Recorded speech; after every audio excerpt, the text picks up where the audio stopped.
All right, what's good, YouTube? Welcome back to the Stats and Tracks channel.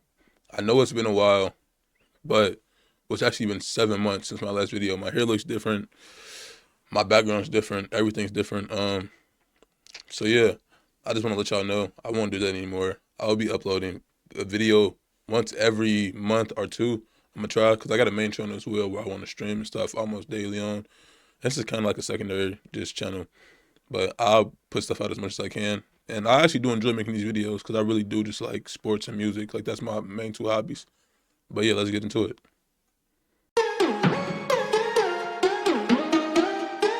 I am Juice WRLD. My name is Austin Richard Post, a.k.a. Post Malone.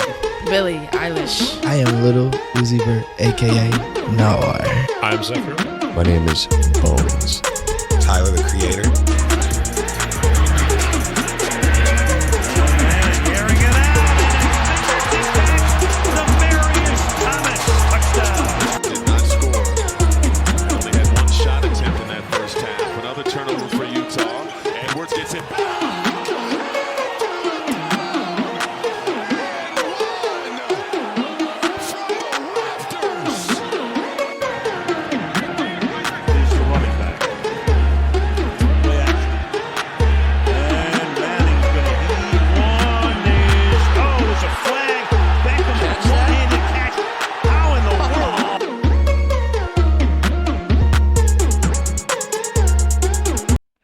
All right, YouTube. So I just want to give y'all like a disclaimer before I start the video. I want to let y'all know that I also did try like a new video format in this video.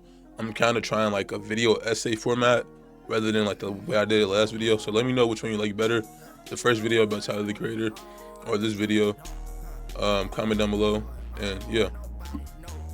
So let's just get into it. All right. So let me take you back to the year 2015. Social media app Snapchat is booming and everyone is riding around on hoverboards. Someone else is walking down the street with a selfie stick. Music is booming. Hotline Bling just dropped. LeBron James just completed the greatest comeback in the sports history of all time. The 3-1 comeback against the Golden State Warriors. I just started middle school. I'm sorry, chat. I know I'm young. Don't flame me. And yeah, life was just amazing. This is 2015 for you so far.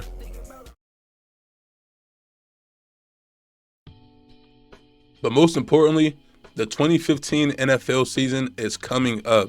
And personally, which may be a little biased, this is my favorite season because the winners of the championship, the Denver Broncos, that's my favorite team of all time. And so yeah, let's get into the season. So we start the season off at home playing the Baltimore Ravens. This is a pretty banged up Ravens team. Although they went 10-6 the year before and made it to the divisional round of the playoffs, they were nothing like they were last year or 2012 when they won the Super Bowl. This is a pretty banged up, like, falling off team. Their defense played horrible. Joe Flacco was, like, falling off very fast. And, like, yeah, so things just weren't going their way. But to start the game, the Broncos' first two drives ended in field goals, which was kind of disappointing because we were expecting a lot more from Peyton Manning after, like, he's right at the brink of, like, the all-time record for passing yards. And so, yeah, first two drives ended in field goal. And the Ravens' first three drives ending with punts. Peyton Manning threw an interception to start the second half, and Joe Flacco threw one interception in the third and one in the fourth. The Broncos managed to pull away with the final score being 19-13 at home. So coming up on weeks 2 through 8, we started the season off pretty well. We got a little win streak going. We started the season off 7-0. We beat teams like the Ravens, Chiefs, Lions, Vikings, Raiders, Browns, and Packers. Even though the Broncos were winning, it was like only off the strength of our defense. Peyton Manning played horrible. He had 11 interceptions through the first 7 games, which is like really bad for a Hall of Fame caliber quarterback. So coming up on week 9, coming off a big win over the undefeated Packers where we won 29-10 at home and putting up 500 total yards of offense.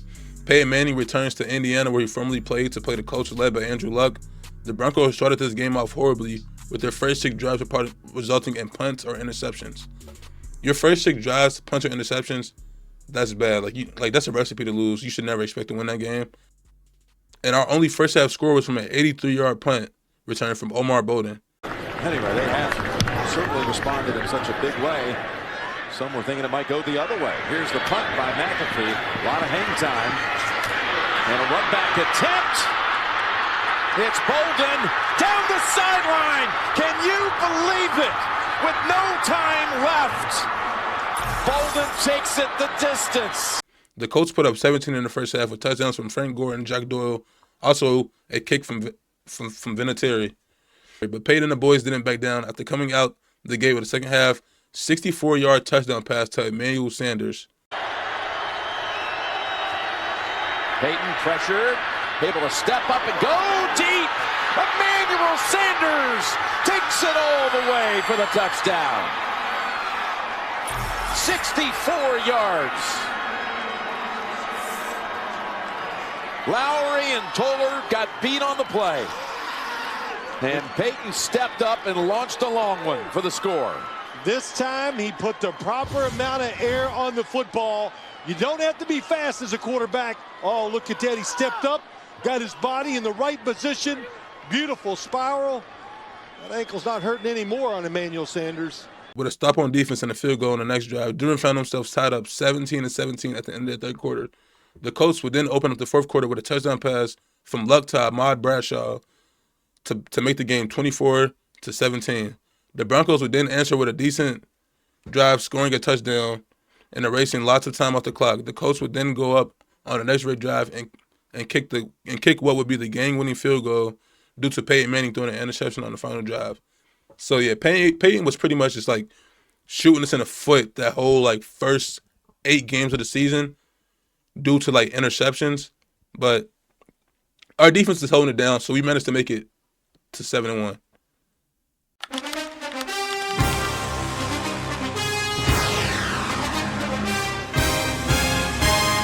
So the Broncos are currently 7-1, and the following week we lost another game to divisional opponent Kansas City Chiefs, 29-13. And this is a heartbreaking game for the Broncos fans with Peyton Manning chasing history. He started the game, I'm pretty sure he was only 2 yards away from passing Brett Favre in passing yards. And he ended up getting the yards, but he ended up getting benched by the end of the game because he threw 4 interceptions. And I don't know if I can't tell if he got benched because his play, which 4 interceptions is pretty bad, and that's very benchable play, or if it was that he was fighting injuries and they wanted him to get better and come back from injury, because he ended up, not only did he like get benched this game, he also missed the following 8 weeks. And so we had backup Brock Osweiler playing for us for, I'm pretty sure, I don't know if it was like 7 games or 6 games, but yeah, he came in for Peyton Manning.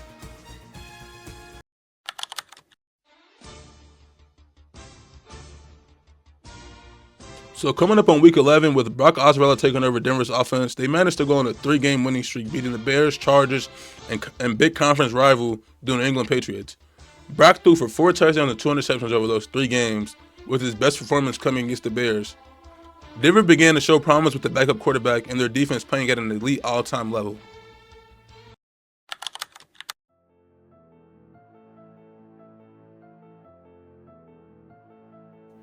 In Week 12, the Broncos face a tough loss against the Oakland Raiders, where the final score is 15-12, with Denver turning the ball over twice on fumbles, with 1 forced fumble coming from Pro Bowler Khalil Mack. Right side of the screen, he's just going to overpower Schofield, gets his left hand on Osweiler, and finishes the job. The following week, the Broncos traveled to Pittsburgh to take on a tough opponent in the Steelers, led by Big Ben and Antonio Brown. Prime Antonio Brown. The Steelers strike first with a rushing touchdown from D'Angelo Williams. The Broncos answered with 2 of their own touchdowns in the first quarter coming from Demaryius Thomas and Emmanuel Sanders. And by halftime, the Broncos found themselves with a good lead over the Steelers, 27-13. So then, we found ourselves up 2 touchdowns against the Steelers. Although we are on the road, with just 2 touchdowns, we get the best defense. This should be a pretty easy win. No. The Steelers then proceed to shut the Broncos out for the rest of the game and score 3 unanswered touchdowns. And like, I know we talk about this year's Denver as one of the greatest defenses of all time. If not, it was definitely the greatest defense that season. And Antonio Brown walked off the field with 16 catches, 189 receiving yards. That is insane. Playing against a keep to league and it's just, bro, that defense was insane. Chris Harris, like, it's so many other names to name. But yeah, like, there's no reason he should have put up 189 yards. like he's a real legend for that.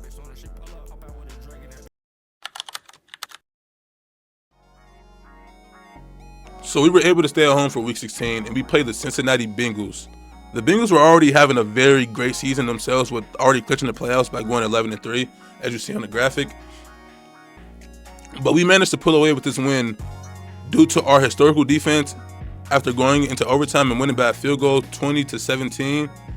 Brock also continued playing well as he threw for 299 yards this game and a touchdown with a QB rating of 100.3. So our backup quarterback was also developing pretty well, and it was kind of looking like we didn't need Peyton to come back because like we were winning without Peyton.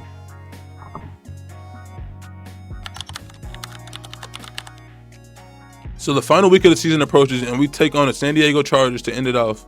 We beat the Chargers 27-20, and the Broncos fans get to see a glimpse of Peyton Manning for the first time since Week 8 when he was benched. And the Patriots lost that week, and a win over the Chargers allowed us to clinch the division and also clinch the number 1 seed for the conference. So we had a bye week going into the playoffs with Peyton Manning coming off injury, so it was just perfect timing. So since we ended with the best record, we opened up the playoffs in a divisional round with the Broncos facing the Pittsburgh Steelers for the second time after losing to them and blowing a 13-point lead in the first half of Week 13. Things are different this time with Denver because they now have Peyton Manning back. Peyton Manning didn't play the first game because remember he got benched or he was injured. They never really told us. But so the Broncos come out hoping for things to go differently this time. So coming out the gates, the Broncos, 2 out of the 3 first drives ended with field goals, and another ended with an interception. But we also managed to hold the Steelers to 0 points in their first 3 drives, so score was 6-0. But things began to turn around for Pittsburgh because their next 2 drives resulted in a touchdown and a field goal to put them up 10-6. Denver follows up 2 drives later with a field goal to bring the game within 1 to make the score 10-9. To kick the third quarter off, both teams score offsetting field goals to keep the difference at 1, with the score being 13-12. The first 9 minutes of the fourth quarter were stagnant until Denver finally scored a touchdown with 3 minutes left and decided to go for 2 so they could have a 7-point lead.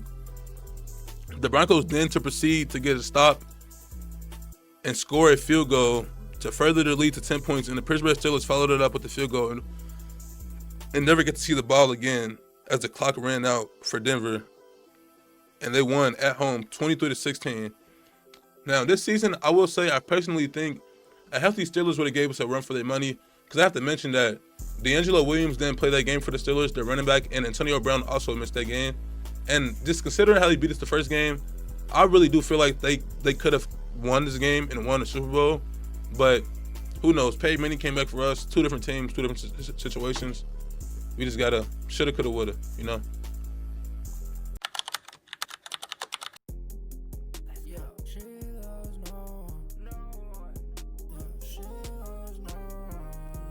Conference Championship Week. Peyton Manning meets his all-time rival, Tom Brady, for the 17th time in their careers, and the 2nd time this season that the Patriots and Broncos have met. Peyton didn't play in the first game because he was benched/injured, and Denver opens up this game with a touchdown on our opening drive.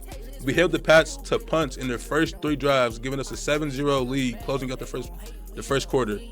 But Peyton Manning throws a backwards pass that was tipped by the DN, causing a fumble, which allowed the Patriots to bring the score to 7-6 to end the first quarter. Denver then opened up the second quarter with a drive that ends in a passing touchdown from Peyton Manning to take the lead 14-6 before we trade field goals with the Patriots to make the score 12-20 at the beginning of the fourth quarter. Brady received the ball in the fourth quarter with 1 minute and 52 seconds left, down 8 points with a chance to tie the game and go to overtime. He marches down the field and throws a touchdown pass to Gronk, and they proceed to go for 2. And the clip right here will explain what happens next. Conversions, the latest one going for the touchdown, but they must regroup here because one stop takes them to the Super Bowl. Here's Brady, rolling and throwing. It's tipped in the air, and it's intercepted. It's intercepted by Roby. He lost the football back at the 20, but it doesn't matter. It was tipped by Talib, and the Denver defense saves it at the end. Super Bowl 50, chat. My Denver Broncos made it to Super Bowl 50. And, like, man, this was a day to remember, I will say. I was a kid. I was like a little kid. Like, this is probably like one of the best days of my life ever. And, like, I was just so happy Peyton Manning made it. Peyton Manning, that's my GOAT. Cam Newton was a pretty electric player as well. That was a pretty cool year. The dad was going crazy. Everything. So now for the cherry on top, the Broncos made it to Super Bowl 50, and it was no cakewalk. There was multiple injuries, like Peyton Manning. We had Emmanuel Sanders go down a couple times. Pretty sure Von Miller had an injury this season. Overtime wins, and so much more adversity.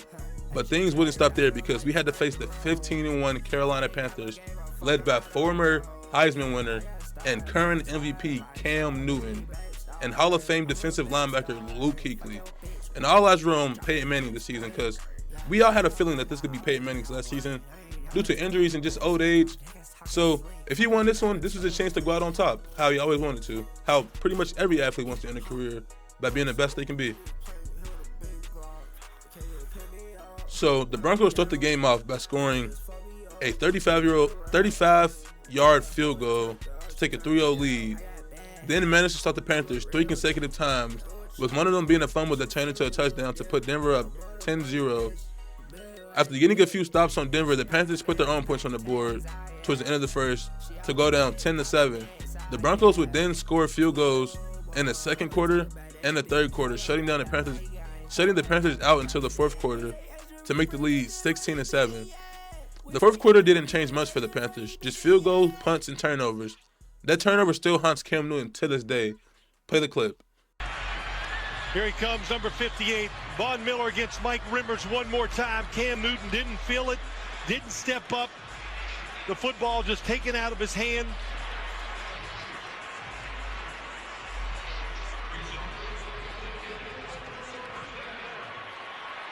Cam Newton decides not to dive in there. And he backed away from it. He jumped away instead of jumping into the pile. Yep. I guess he made a decision it wasn't worth to go in there and get it. Should have dove in, had a chance to recover it. To this day, Cam Newton got asked on his podcast by Natalie Nunn, why didn't he jump on the ball? And she don't even know nothing about football. That's how you know that play's iconic, and that still haunts Cam Newton to this day. Denver ends up scoring another touchdown with 4:04 on the clock in the fourth quarter to make it a double-digit lead and seal the deal on Super Bowl 50. And I think that's just absolute cinema, chat. That's my favorite season of all time. Denver Broncos, Peyton Manning. I'm so sad we didn't get the win this year, because honestly, like, winning this year would have felt so amazing, man. Like, 10-year difference from the last time we won. But yeah, so chat, I hope you enjoyed the video. Like and subscribe. Let me know if there's some things I could do. I feel like I could slow down my pace a little bit more. I'm starting to realize my pace is a lot faster. And yeah, so have a good day, chat. We really do this top rank soldier. You ain't know I thought I told you. There's so much time but it got colder. You ain't key, you ain't know. Yeah, you ain't slime, yo. Wait, that nigga knows. I'm on my brown shit. That mean we gon' do the scope. That mean I do giving goals. Pussy, you ain't got no go. At first the shit was going slow. Then overtime we maintain speed. Overtime I'm MVP. Bitch, it ain't no stopping me. I just had a good day, yeah, I love this shit. She give it a good bed, yeah, she sucked this dick, but I still love it though. We ain't together, caught this bitch tryna fuck my brother though. I got do 6, I let bitch hit, I let my cutter blow. You ain't never caught nobody. Yeah, I get mad when I'm with my niggas, I try to rob somebody. Call KKL with that new stick, yeah, he tryna catch a homie.